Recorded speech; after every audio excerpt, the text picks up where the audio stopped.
Bom, pessoal, vamos dar início, então, à nossa aula de hoje. Nós vamos terminar os aspectos políticos do período regencial, que foi o assunto que nós havíamos começado semana passada, e aí, na sequência, a gente entra nas revoltas regenciais, que é o assunto da ficha 8 que eu enviei para vocês hoje, tá bem? Então, vamos lá. Nós havíamos terminado a nossa aula na semana passada, onde nós iríamos iniciar a regência trina permanente, ok? Então, vou espelhar a tela com vocês para que a gente possa dar sequência, tá certo? Todo mundo está vendo a apresentação da tela? Bom dia, Rafael. Alguém tem alguém tendo algum problema? Alguém não está conseguindo visualizar, me ouvir? Se tiver algum problema, vocês me falem, tá bem? A partir de agora, eu vou pedir para vocês mandarem as dúvidas e perguntas pelo chat, pelo áudio, tá bem? Para que a gente possa deixar aí a aula mais fluida, tá bom? Então, nós paramos na aula da semana passada neste tópico aqui, regência trina permanente, ok? Então, só para a gente retomar, nós estamos falando da primeira fase do período regencial, que é chamada de fase liberal. Nessa fase predominaram as características de descentralização do poder político e de aumento da autonomia das províncias, tá certo? Então, a regência trina provisória, que nós terminamos falando na semana passada, ela vai tomar atitudes de caráter liberal e essas atitudes vão ser mantidas ao longo da regência trina permanente, tá certo? Então, o que a gente começa a ver agora é a regência trina permanente. Vamos lá. Quais as características principais da regência trina permanente? Ela teve como características principais o aumento da autonomia das províncias e a descentralização do poder político central. Então, vocês vão perceber que as medidas tomadas ao longo da regência trina permanente, elas vão levar a essa descentralização do poder político e esse aumento da autonomia das províncias. O aumento da autonomia das províncias reforçou o poder da elite agrária, da elite local, e a gente vai ver como que isso aconteceu, tá bem? Vamos lá. Durante essa fase, nós temos o avanço da cafeicultura. O café ainda não era o principal produto de exportação do Brasil, mas já era um produto apreciado no mercado externo, já tinha alto valor de mercado, então ele começa a se expandir durante o período regencial. Lembrando que o café vai ganhar, né, o título de carro-chefe da economia brasileira ao longo do segundo reinado. Tudo bem? Esse avanço da cafeicultura faz com que comece a surgir no Brasil uma nova elite, a elite ligada ao café. Ok? O fato da elite ligada ao café ser nova, ter chego agora, ok? Em um país onde já existiam elites mais tradicionais, como aquelas ligadas ao açúcar, tudo bem? Vai fazer com que a elite ligada ao café tenha ideias e propostas diferentes das elites tradicionais brasileiras. A gente vai ver isso conforme nós formos andando nos assuntos de história. Essa elite ligada ao café, ela acaba ficando de fora da maioria das decisões e participações políticas. Por quê? Porque esses cargos já eram ocupados pelas elites mais tradicionais. Essa postura em relação aos cafeicultores é o que fez com que boa parte deles aderisse às ideias republicanas. É aquela história, se eu não posso participar da política do Brasil, eu, sendo a elite mais poderosa, mais forte economicamente, então eu vou acabar com esse modelo monárquico, onde eu não tenho participação, e vou construir um modelo onde eu tenha. Então vocês vão ver que lá no final do segundo reinado, o Partido Republicano Paulista, que é formado, ele vai ser composto principalmente por essa elite ligada ao café. Então, só recapitulando, quando surge essa elite, quando ela começa a surgir durante o período regencial. Bom, temos a criação da Guarda Nacional. O que era a Guarda Nacional? Ela era um destacamento militar que tinha função de policiamento e atuava principalmente nas áreas rurais do Brasil. Por que ela foi criada? Por que não usar o exército? Porque eu falei para vocês lá no comecinho do assunto semana passada, o período regencial ele é um período instável, marcado por diversas revoltas, ok? O exército não tinha condições de atuar em todas as províncias brasileiras ao mesmo tempo para sufocar essas revoltas. Então o governo regencial teve a ideia de criar um efetivo militar paralelo ao exército, que ficasse já posicionado nas províncias brasileiras, nas localidades rurais, e quando fosse necessário, ele era acionado e utilizado para sufocar as revoltas. Nós vamos ver em revoltas regenciais que em muitas delas a Guarda Nacional ela vai ser acionada para sufocar as revoltas, tá bem? Bom, então, por que ela foi criada? Para sufocar as revoltas que marcam o período regencial. E aí, galera, é o seguinte, como elas ficavam instaladas nessas localidades agrárias, rurais do Brasil, o controle, o comando sobre a Guarda Nacional, ele vai ser atribuído às elites locais, tudo bem? E aí, é nesse contexto que surge a figura do coronel, aquele coronel que vai ter uma grande participação política durante o período da República Velha. Ele começa a surgir aqui, ainda no período regencial. Quem que era o coronel aqui? Ele era um latifundiário, uma pessoa de posses, okay, membro da elite, e que, por conta dessa situação econômica e social, ele acabou sendo designado pelo governo central para comandar esses destacamentos da Guarda Nacional. Tá bem?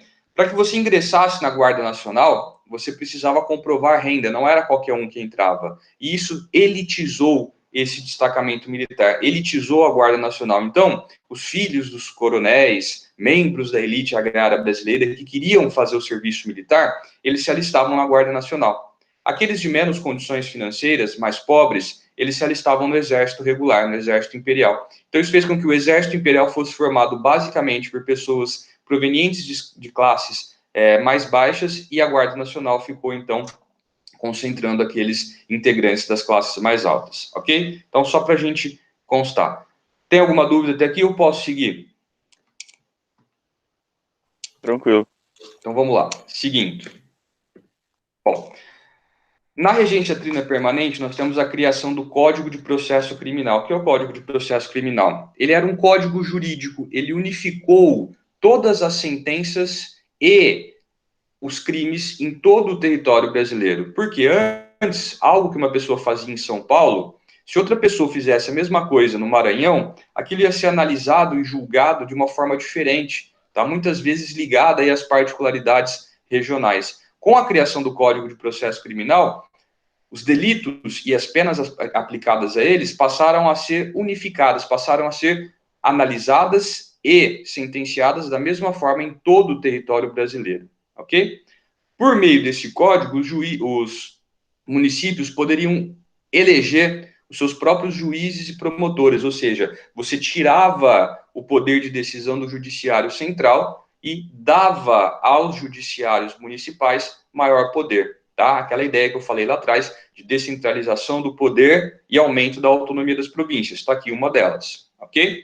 Cria-se o juiz de paz, tá bem? E esse juiz de paz era a quem os coronéis reportavam. Os coronéis que comandavam a Guarda Nacional reportavam a esses juízes de paz. Tudo bem?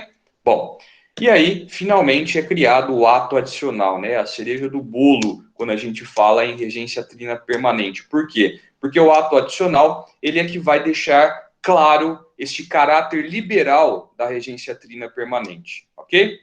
O que o ato adicional era? Ele era uma proposta de reforma constitucional, ou seja, eles iam reformar aquela Constituição de 1824, criada pelo Dom Pedro I. O que eles propunham como pontos dessa reforma? O primeiro deles é a criação das Assembleias Legislativas Municipais. O que é a Assembleia Legislativa Municipal? A gente pode compará-las, grosso modo, às atuais câmaras municipais. Era um órgão legislativo, que nem o próprio nome sugere. O objetivo dele era criar leis, tá certo? Essas Assembleias Legislativas Municipais substituíam os antigos Conselhos Gerais, criados lá no primeiro reinado por Dom Pedro I e subordinados ao imperador. Então, os Conselhos Gerais são substituídos pelas assembleias legislativas, enquanto os conselhos eram subordinados ao imperador, as assembleias tinham autonomia. Repetindo essa palavra que eu falei lá no começo, a ideia de autonomia das províncias. Tudo bem? Essa medida reforçou o poder das elites locais. As elites locais que já tinham o controle sobre a Guarda Nacional, agora também passam a ter o poder legislativo nos municípios. Por quê? Porque são essas elites, chamados homens bons, que vão compor essas assembleias legislativas, certo? Dúvida até aqui, pessoal? De boa, João. De boa? Galera, qualquer Aham. coisa vocês me gritam, tá? E a gente para. Vamos lá. Bom, e aí, galera, esse mesmo ato adicional que trouxe medidas de caráter liberal, ele também vai fazer com que a regência trina, por que eu falo regência trina mesmo? Quem lembra? Por que ela é chamada de regência trina, povo? Vocês lembram? Era três poderes agora? Porque eram 3 regentes, muito bem, ok? Pelo ato adicional, a regência trina, ela se transformaria em regência una. Se a regência trina é quando eu tenho 3 regentes, na regência una eu passo a ter quantos? Que é o Um só, muito bem. monarca, né? Não, na verdade não era o rei, tá, Henrique? Era o regente ainda. Só que agora, ao invés de 3 regentes, eu vou ter apenas um regente. Então, o que eu quero que vocês entendam é o seguinte: o ato adicional, ao mesmo tempo em que ele trazia medidas de caráter liberal, ele escondia medidas de caráter conservador. A criação da regência una é um exemplo disso. Vocês acham que ter 3 regentes é uma medida mais ou menos liberal do que ter um regente? Acho que é mais liberal, João. Muito bem, 3 regentes é mais liberal, por quê? Porque você descentraliza o poder, você não concentra essas decisões na mão de uma única pessoa. Transitar da regência trina para una é tirar o poder das mãos de 3 regentes e concentrá-los nas mãos de um. Ou seja, essa é uma postura conservadora, de caráter conservador. Apesar de não ser esse o objetivo, tirar o poder das mãos de 3 regentes e concentrar nas mãos de um esconde, né, uma medida de caráter conservador. Tá bem? Bom, a gente vai ver lá na frente que a regência una vai ser a característica da segunda fase do período regencial, que é a fase conservadora, ok? Então, aí, evidenciando, né, essa suspeita que a gente está levantando agora. Bom, seguindo então. Nessa observação, eu estou falando para vocês isso que eu acabei de explicar, né? Que o ato adicional, apesar de trazer medidas de caráter liberal, ela escondia medidas conservadoras. E a mudança da regência trina para una é uma delas. Tá certo?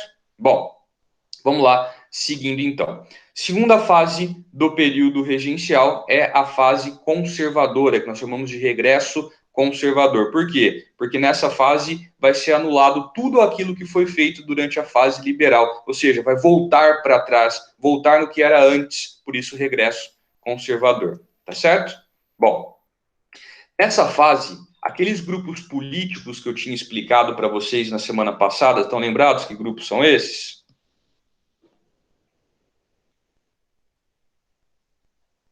E aí, galera? Os liberais moderados, liberais exaltados, restauradores. Então, esses daí eram as tendências políticas, né? Os restauradores, liberais exaltados e liberais moderados.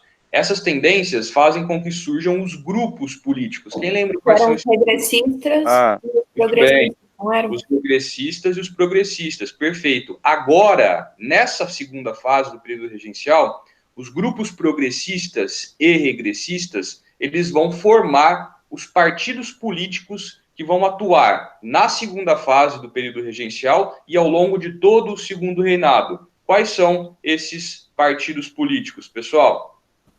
Os moderados e exaltados nos progressistas e os moderados e restauradores nos regressistas. Isso, esses são os grupos políticos. Esses grupos políticos vão se transformar nos partidos políticos que vão atuar agora, nessa segunda fase, e ao longo de todo o segundo reinado. Quem lembra o nome desses partidos políticos? Partido Liberal e Conservador, não é? Perfeito, é o Partido Liberal e o Partido Conservador, muito bem.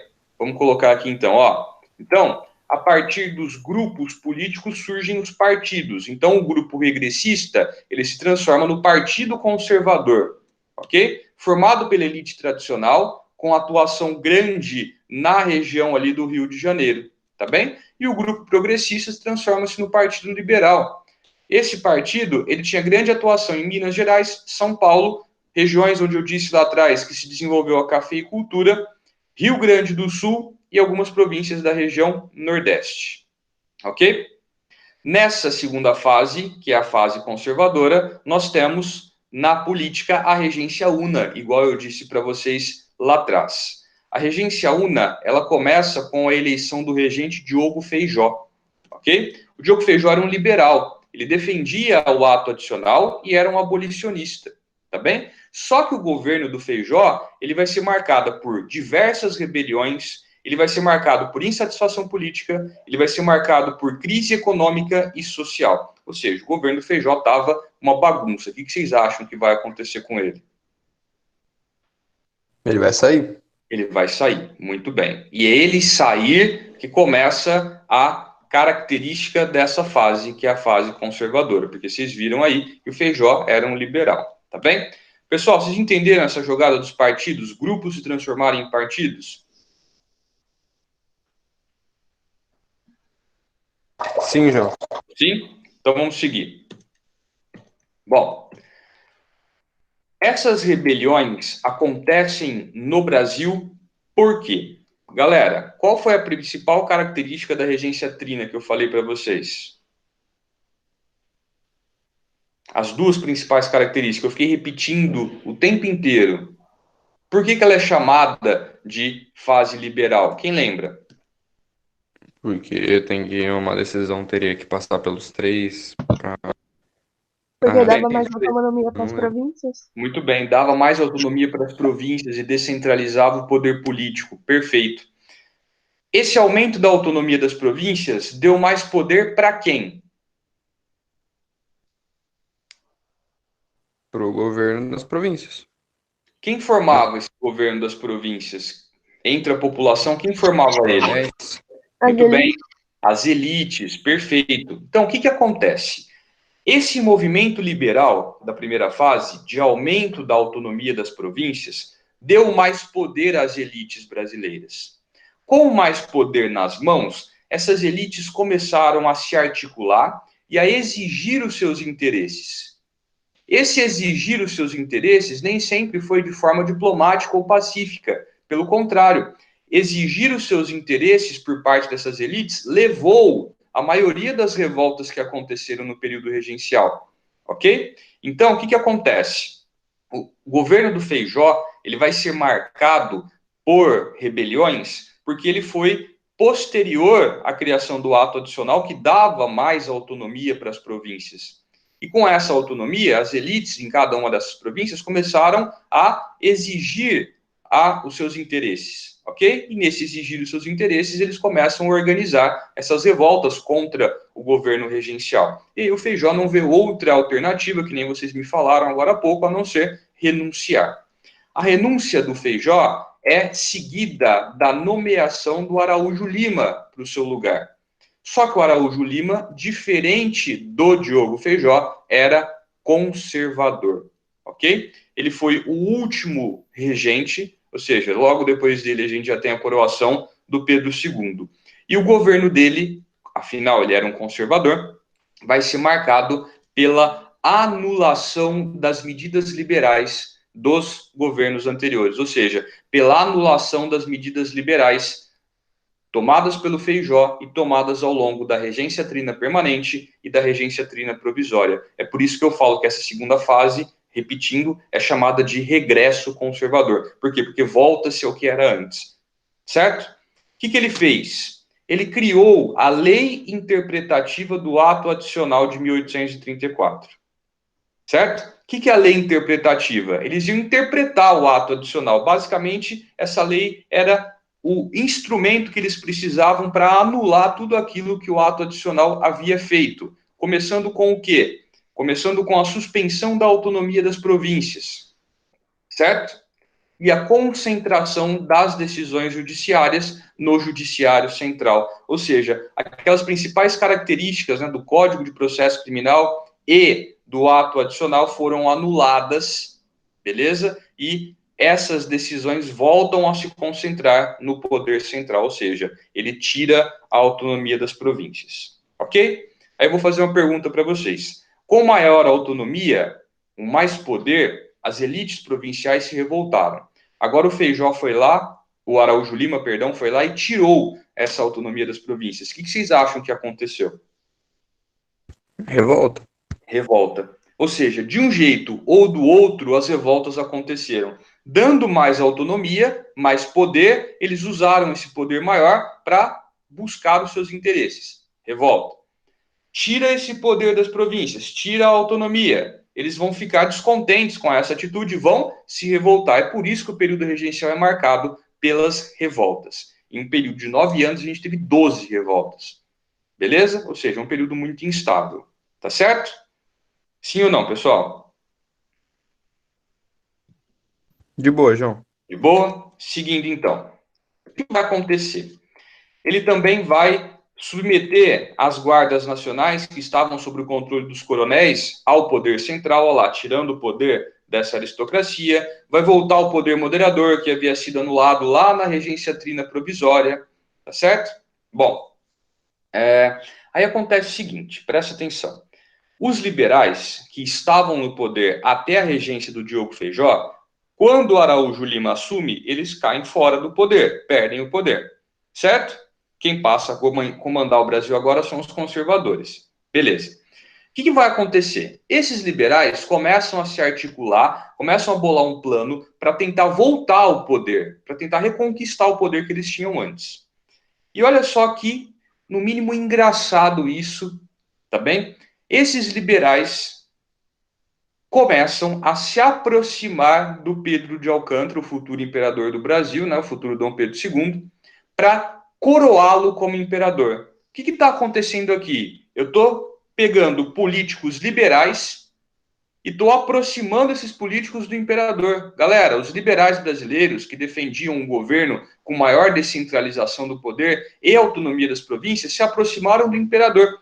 A figura do imperador representava o exato contrário daquilo que eles acreditavam.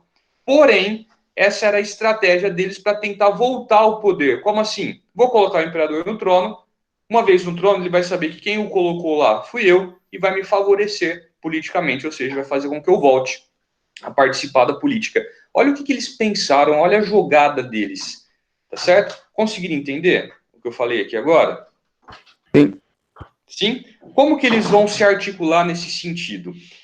Esse grupo vai criar um negócio chamado Clube da Maioridade. O que era o Clube da Maioridade? Era um grupo político que lutava pela antecipação da maioridade do Pedro de Alcântara, ok? O futuro Dom Pedro II. Como assim? Ele só poderia ser coroado quando ele fizesse 18 anos, ou seja, quando ele atingisse a maioridade. Ok, vamos antecipar a maioridade, então, para os 15 anos, para ele ser coroado antes. Essa era a proposta do Clube da Maioridade. Certo? E aí, pessoal, esse Clube da Maioridade alegou o seguinte, se a gente não colocar o imperador no trono logo, o Brasil vai deixar de existir. Ele vai se fragmentar em vários outros países. Essas revoltas, muitas delas, que a gente vai ver agora, elas tinham um caráter separatista, ok? Mesmo que temporário, até a coroação do imperador, muitas delas tinham um caráter separatista. Então, eles argumentaram o seguinte, povo, se a gente não colocar o imperador logo no trono, o Brasil vai deixar de existir.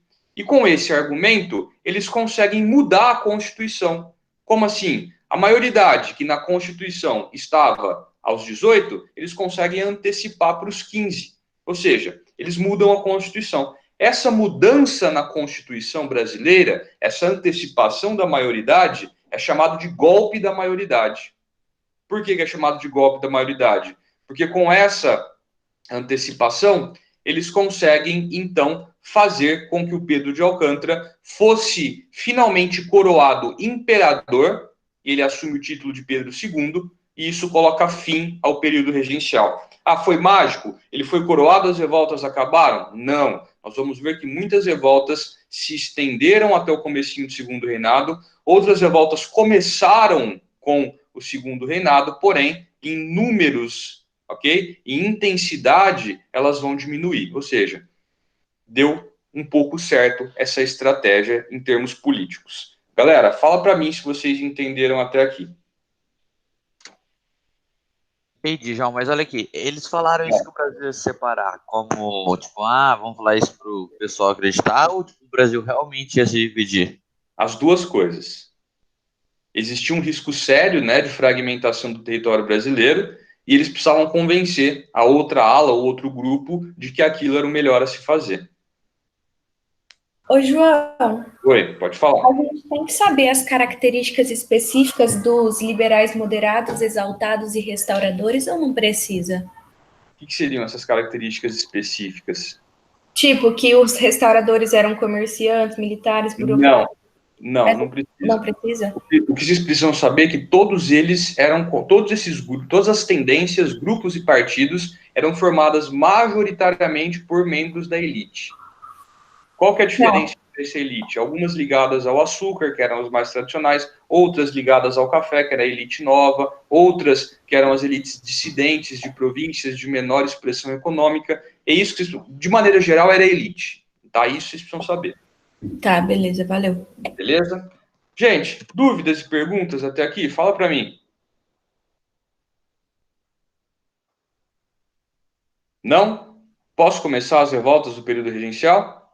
Ô, João, você pode resolver o exercício antes? Claro. Vamos lá. Qual que é o exercício? Por favor. É o exercício 8 da página 77. Tá. Deixa eu abrir aqui, então, o livro. Só um minutinho.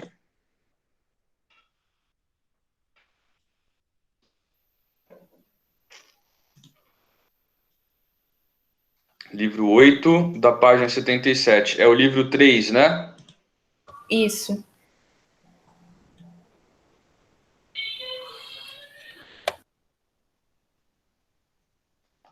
Peraí, História 2, livro 3.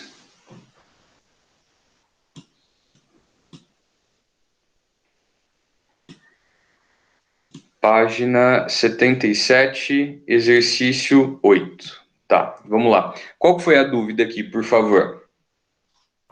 Eu não entendi, tipo, a questão, na real. Vamos lá, então. Ó, a 8 começa assim. A maior preocupação vinha, porém, da base do exército, formada por gente mal paga, insatisfeita e propensa a aliar-se ao povo nas rebeliões urbanas. Uma lei de agosto de 1831 criou a Guarda Nacional em substituição às antigas milícias.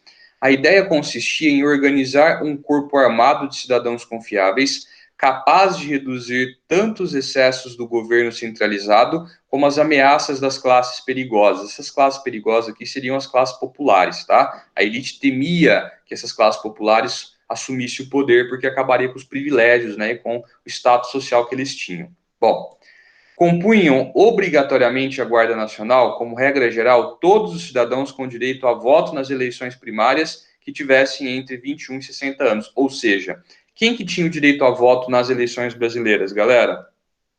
Como que era esse voto? Quem lembra a palavrinha? Não era Cabresto. Era Cabresto, o voto do Cabresto. Não, voto do Cabresto na República Velha. Tá? Censitário. Censitário, muito bem. Voto censitário, aquele voto ligado ao quê? A renda. Grupo. A renda, muito bem. Muito bem. Então, essa questão, ela está fazendo referência ao que eu acabei de falar para vocês quando a gente conversou sobre a Guarda Nacional. A Guarda Nacional era um efetivo militar elitizado. Por quê? Para você ingressar nesse efetivo militar, você tinha que ter renda, ok? Ou seja, Então, pode falar. mas a Guarda Nacional, ela foi criada, não foi criada com o intuito, tipo, deles defenderem o Estado e o povo dessas revoltas. Na verdade, não era defender o Estado e o povo, era defender o governo central, certo? Então, por isso que eu fiquei em dúvida, porque a D, eu achei que era a letra D, só que é a letra E. Ó, olha aqui. A questão é deixar claro o seguinte: o governo central, ele tinha o pé atrás com o exército. Por quê? Lembra que eu comentei com vocês? O exército era formado por pessoas provenientes dos grupos sociais menos privilegiados, mais pobres. O exército pagava esses soldados muito pouco, ou seja, a insatisfação entre os soldados era grande.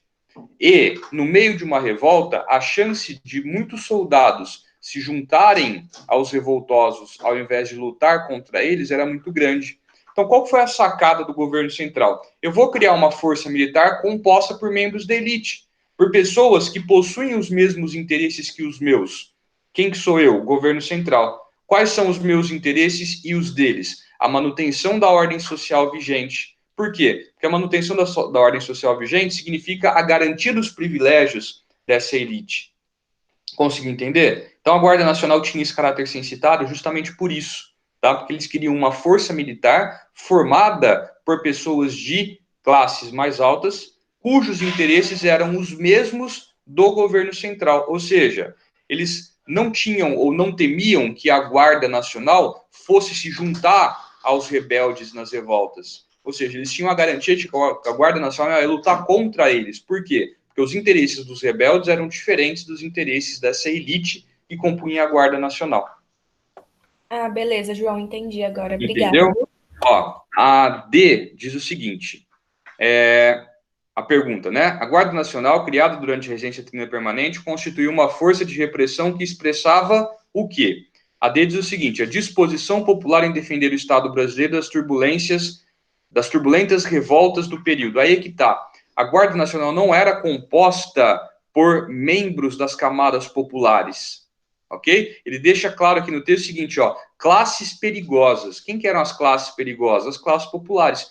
Por quê? Porque os interesses delas eram diferentes dos interesses da elite essa que compunha o governo central, certo? E aí que é certa fala o seguinte, ó, incorporação das elites agrárias no controle da ordem local com a concessão de patente de coronel. Ou seja, o coronel era um grande latifundiário que ganhou essa patente para poder comandar o destacamento da Guarda Nacional e sufocar essas revoltas, muitas vezes organizadas por esses membros das classes populares, cujos interesses divergiam dos deles. Fala para mim se vocês entenderam isso daqui. Eu entendi sim, João. Fechou? Sim? Então tá. Tem mais alguma questão, galera, que vocês gostariam de resolver? Fala para mim. Ô, João, você pode fazer a 4 das propostas? 4 das propostas? Claro, vamos lá então. Ó, a 4 na página 76, é isso? Isso. Então tá. Galera, acompanhem comigo, todo mundo, por favor. Vocês estão com o livro? Querem que eu espelhe a tela? E aí? João, Oi? qual que deu a 8? A 8 é a alternativa I. Demorou. Valeu. Fechou? Tá. Vamos lá então, ó. Beleza? Exercício 4, página 76. Acompanha aqui, ó. Qual foi a dúvida na questão, por favor, para a gente poder desenvolver ela?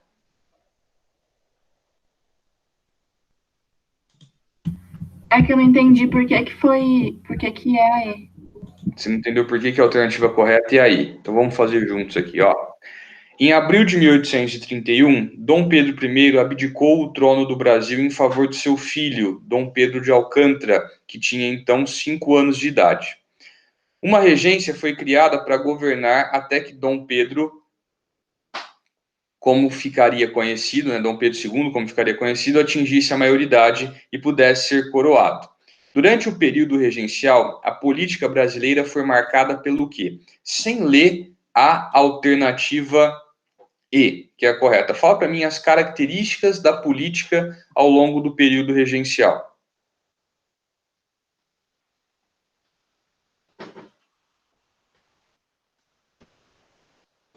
O que nós temos de novo no período regencial? Novo no sentido de que foge daquela condução política tradicional que vem do primeiro reinado.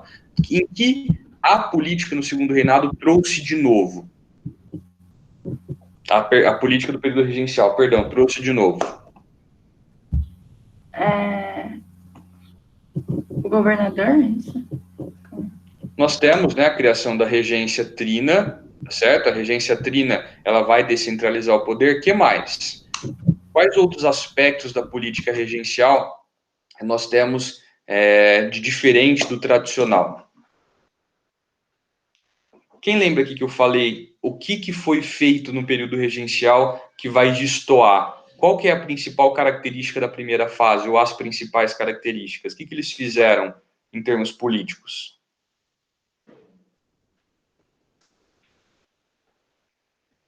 Pessoal, primeira fase do período regencial, fase liberal. O que caracteriza a fase liberal? A A regência trina? É para preservar a organização social?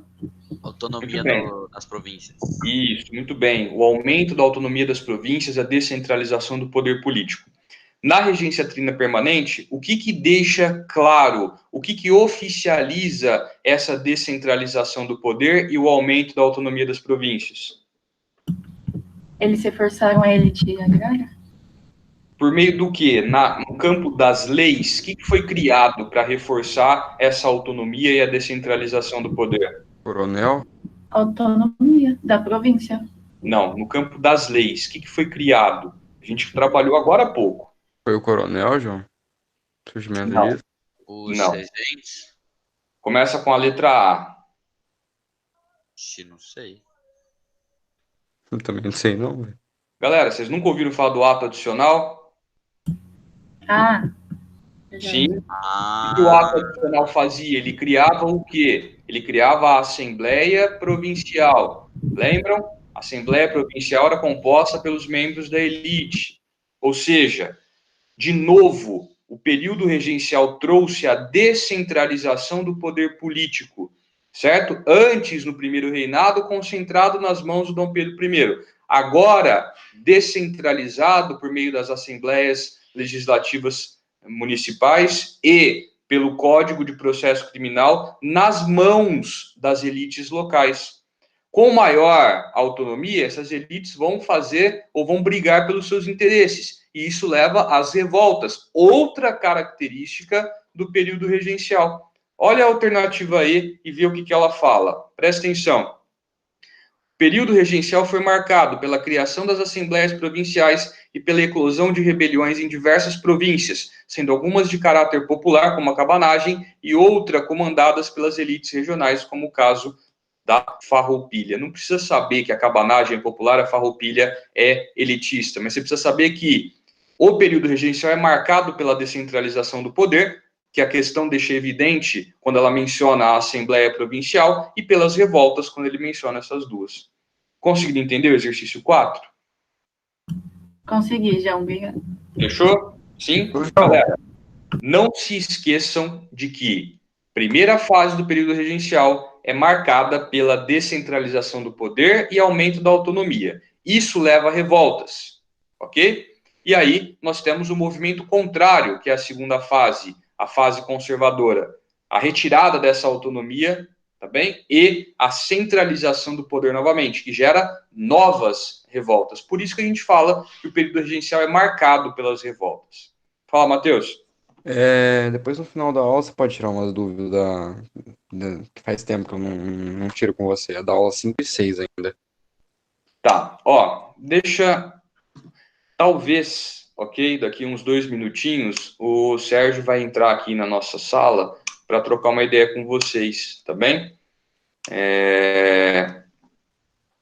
Pelo que ele comentou comigo sobre uma live que talvez vá acontecer, né, entre o terceiro e a coordenação. Mas, Matheus, pode falar quais são os exercícios que a gente aproveita esses minutinhos e resolve.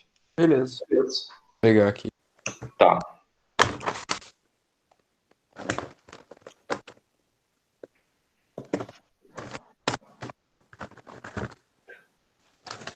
Ó, João, das atividades de sala da aula 5, Certo. são os exercícios 1, 2, 1 e 2.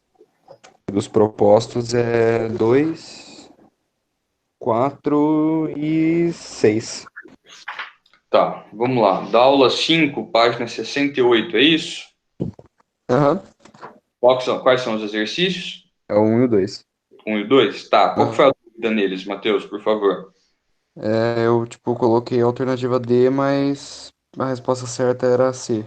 Não, né? Então vamos lá, ó. No Ceará, durante os séculos 17 e 18, formou-se o que o historiador cearense Capistrano de Abreu denominaria civilização do couro.